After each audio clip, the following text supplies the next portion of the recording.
welcome back to Nick Lenz Comic Corner Classic Legend Non Classic. This is episode 2218, Doubleshot 2112. I have a IDW trade and a trade from Vertigo. First up, we have the best of TMNT collection. This is volume number 3, if I'm saying. Yeah, volume 3. This collects various stories related to these 4 characters in the cover.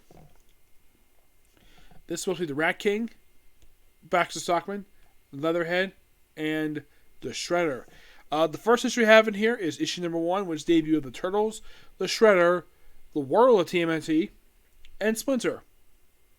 Yep, they'll make a debut of that very issue. And it's a classic issue, what it is. Issue 2 is debut of April O'Neil, the Baxter Stockman, and the Mousers. They also include in here 2 issues of Tales Teenage Heroes, the original Mirage collection. Issue number 4 is debut of the Rat King. Issue number 6 is debut of Leatherhead. They also included in here issue 46, which is also an appearance by Leatherhead in the issue. They included also a story about his backstory. Issue 8, they also included 2 issues of Micro Series. Issue 2 and 8. 2 is basically Baxter Stockman. 8 is basically Shredder. They also Shredder in Hell. Also Archie Comics. They have one Archie comic is basically TMNT Adventures number 11. And Dreamwave's TMNT number 2.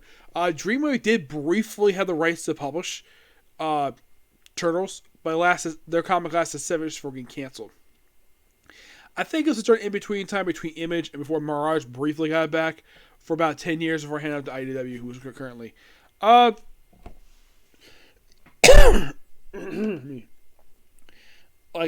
This is only just basically a spotlight of 4 classic Turtles villains.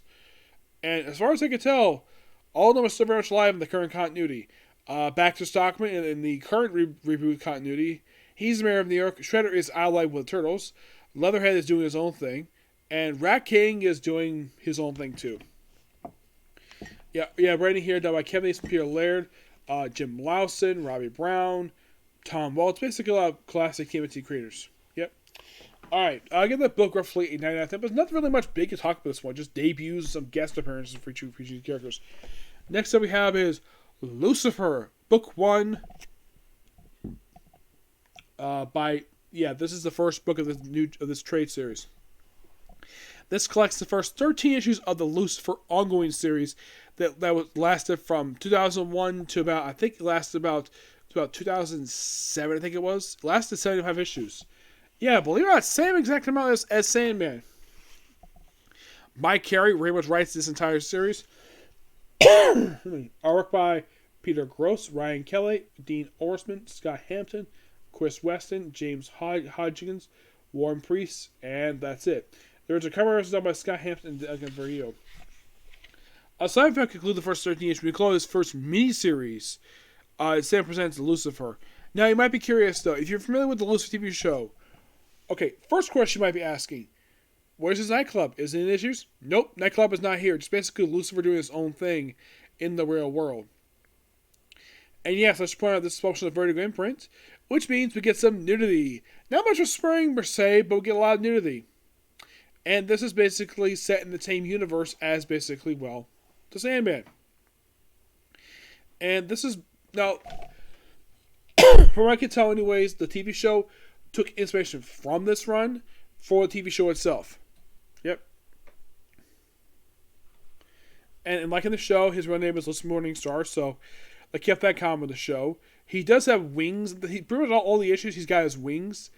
At some point, he will lose the wings because I think it was in volume 2 or 3, they mentioned in a flashback it was Morpheus who removed those wings. But he just basically does his own thing in LA, whatever.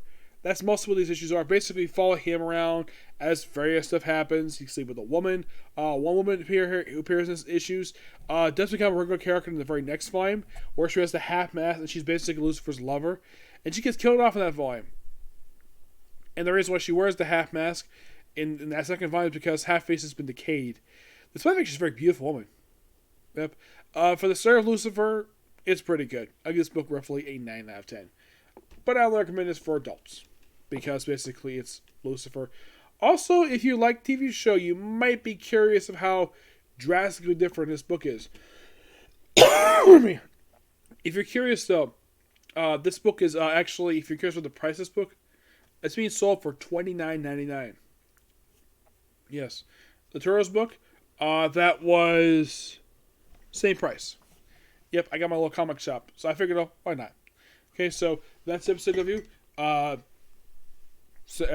might not have 10 more videos tonight, so stay tuned for Dr. Stone and all my other stuff. Okay, next video. Bye.